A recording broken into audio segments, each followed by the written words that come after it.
घटना आहे सूर्यकलाची। पिंपळगाव एक साधंसं शांत गाव।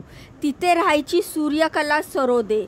वय अवघं 17 वर्ष, पण डोळ्यात स्वप्न होती। एक स्वतंत्र आयुष्य जगायचं, कुणाच्या परवानगीची वाट न पाहता स्वतःचं भविष्य ठरवायचं। ती जशी दिसायला देखणी होती तशीच मनानंही संवेदनशील, शांत, अबोल, पण आतून धगधगत असलेलं तिचं बालपण। फार साधं गेलं होतं तिचं बालपण। आई लहानपणीच गेली होती आणि तिचं पालनपोषण तिच्या वडिलांनी संतोष सरोदे यांनी केलं। संतोषची आर्थिक परिस्थिती बेताची होती, पण गावात काहीसं नाव होतं। त्याच्या स्वभावात एक कठोरता होती, ज्यात सगळं आपल्या मर्जीने त्यांना चालवायचं होतं। तसं त्याला गावात मान होता, पण घरात भीती होती। सूर्यकला लहानपणापासूनच वडिलांच्या शिस्तीच्या छायेमध्ये वाढली होती। शिक्षण जेमतेम 10वीपर्यंत झालं होतं। बाहेर जाणं, मित्रमैत्रिणी, मोबाईल या सगळ्यावर तिला बंदी होती, पण मनावर बंदी घालता येत नाही ना। आणि प्रेम तर वाऱ्यासारखं असतं, जिथे कुणाचं काहीच चालत नाही। सूर्यकलाचं मन गुंतलं होतं नात्यातल्याच एका मुलामध्ये, अनिकेतमध्ये। तो तिच्या नातलगाचाच घरचा होता। त्यांचं एकमेकांशी अधूनमधून बोलणं होई, काही कार्यक्रमात भेट होत होती। असे हळूहळू ते दोघं जवळ आली आणि एकमेकांवर जीव लावू लागले।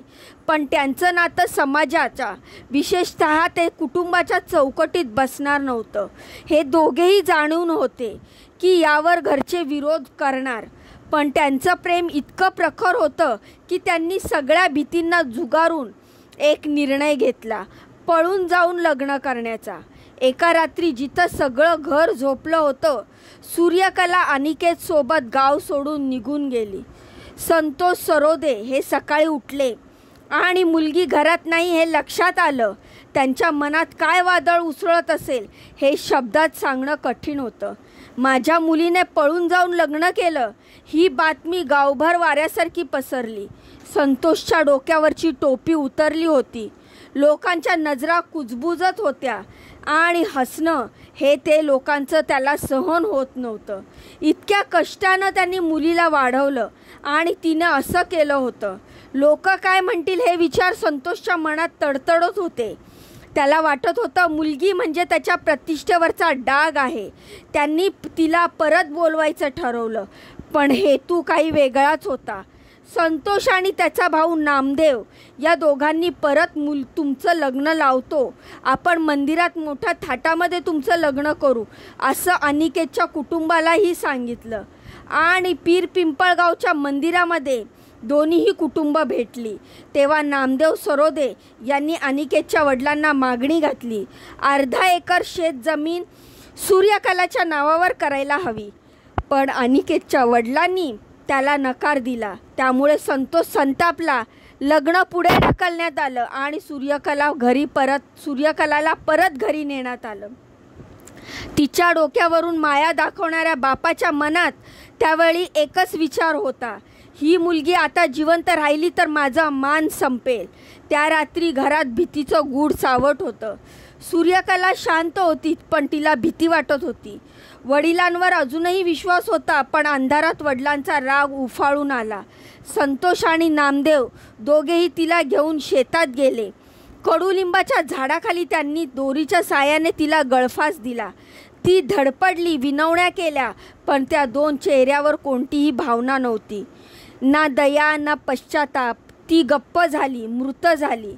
आणि मग तिच्या मृतदेहाला घेऊन त्यांनी शेताच्या एका टोकाला नेलं आणि जाळून टाकलं।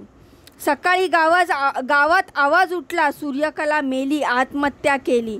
पोलीस आले। संतोषला मुलीला गळफास घेतला असं पोलिसांना सांगितलं, पण पोलिसांना काहीतरी खटकत होतं।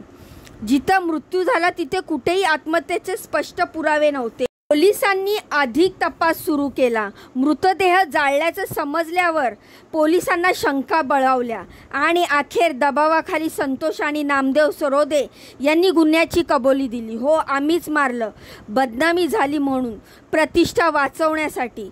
पोलिसांनी संतोष आणि नामदेव यांना अटक केली. त्यांच्यावर भारतीय दंडसंहितेनुसार हत्या व पुरावे नष्ट करण्याचे गुन्हे दाखल झाले. गावात एकच चर्चा होती, एक बाप आपल्या मुलीचा खून करतो. इतका क्रूर कोणी होऊ शकतं का? अनिकेत, ज्याच्यासाठी सूर्यकलाने सगळं सोडलं, तो ढसाढसा रडत होता. मी तिला वाचवू शकलो नाही हे वाक्य त्याच्या मनात कायमच कोरलं गेलं.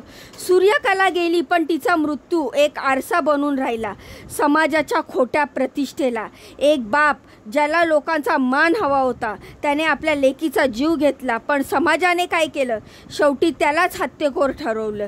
ही घटना आपल्याला विचार करायला लावते की एक मुलगी प्रेम करते, लग्न करते आणि तिचा बाप तिला मारतो. यात चुकीचं कुठे आहे? प्रेम गुन्हा नव्हता, पण प्रतिष्ठेच्या नशेने प्रेमालाच फाशी दिली होती. या घटनेतून आपण काय शिकावं?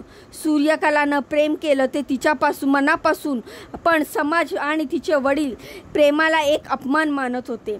प्रेम करण्याचा अधिकार प्रत्येक व्यक्तीला आहे. ते संमतीने केलं असेल तर त्याला मान्यता मिळायला हवी. वडिलांनीही लोक काय म्हणतील या भीतीपोटी आपल्या पोटच्या मुलीचा जीव घेतला. समाजाच्या कल्पित प्रतिष्ठेपेक्षा आपल्या माणसाचा जीव, आपल्या माणसाच्या भावना अधिक महत्त्वाच्या असतात. सूर्यकलाचं बालपण बंदीसारखे शाळेसारखं गेलं होतं. मोबाईल, मैत्री, मोकळं वातावरण काहीच नव्हतं. मुलींना स्वतंत्र विचार करण्याची, निर्णय घेण्याची मोकळीक दिली पाहिजे. प्रेम, करिअर किंवा आयुष्य यावर त्यांचं स्वतंत्र असणं गरजेचं आहे. यामुळे असं काही घडलं नसतं. तिने वडिलांना सांगितलं असतं, विचारलं असतं. कुठेतरी मुलींनी असं काही करण्याअगोदर आपल्या वडिलांना, आईला विश्वासात घेऊन सगळं काही सांगितलं तर या सर्व प्रकार टाळता येऊ शकतात. सूर्यकलासारख्या मुलींच्या मृत्यूला जबाबदार फक्त खून करणारेच नसतात, तर त्या मानसिकतेचाही गुन्हेगार असतो, जे प्रेम, स्त्री, स्वातंत्र्य आणि व्यक्तिमत्व यांना बदनामी मानतात. प्रेमाचा आदर करा, प्रतिष्ठेचा नाही तर माणुसकीचं जतन करा. ही घटना ऐकून याविषयी तुम्हाला काय वाटतं मला कमेंटच्या माध्यमातून नक्की सांगा. जाण्याआधी व्हिडिओला लाईक करा, चॅनलला सबस्क्राईब करा. तुमच्या या बहिणीला पुढे जाण्याचा एक चान्स नक्कीच द्या. भेटूया पुढच्या व्हिडिओमध्ये अशीच महत्त्वपूर्ण दमदार अपडेट घेऊन. तोपर्यंत स्वतःची काळजी घ्या. बाय आणि नमस्कार.